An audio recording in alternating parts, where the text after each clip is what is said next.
நின்று சேவை சாதிக்க கூடியவர் தான் சூரிய பகவான். அவர் கையில அமர்ந்து கொண்டிருக்கக்கூடியவர் கையில 7 குதிரைகளின் கடிவாளம் இருக்கும். அருணனுக்கு இருக்கக்கூடிய 7 குதிரைகள் தான் அவை.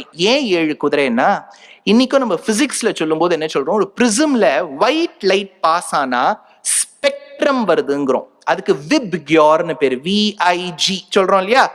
அந்த 7 நிறங்கள் தான் 7 குதிரைகள். அந்த வயலட்டுக்கு மேல போனாதான் அல்ட்ரா வயலட், ரெட்டுக்கு மேல போனா இன்ஃப்ரா ரெட்டுங்கிறோம்.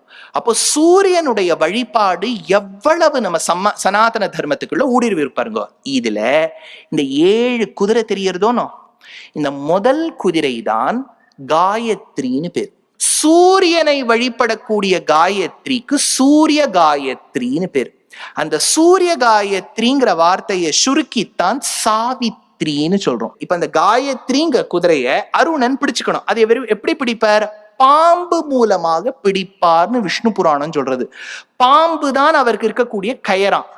இப்போ நீங்க ஒரு 5 ஸ்லைடுக்கு முன்னாடி போய் பார்த்தேன்னா உங்களுக்கு 4 பிரமிட் ஒரே ஸ்லைட்ல தெரியும்.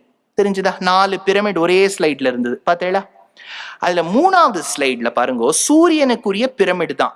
சூரியனை எப்படி எதை பிடிச்சுக்கிறார்? குதிரைய பாம்பால. அந்த சூரியனுடைய அந்த பிரமிடோட பாட்டம்ல பார்த்தேன்னா உங்களுக்கு பாம்போட தலை தெரியறதா? 4 பிரமிட் இருக்கக்கூடிய ஸ்லைட்ல கீழே 3வது பிரமிட்ல ஜூம் பண்ணி பார்த்தேன்னா அந்த பிரமிடோட பாட்டம்ல ஒரு பாம்போட தலை தெரியறதா? அதே சமயத்துல ஒரு ஷேடோ தெரியறதா?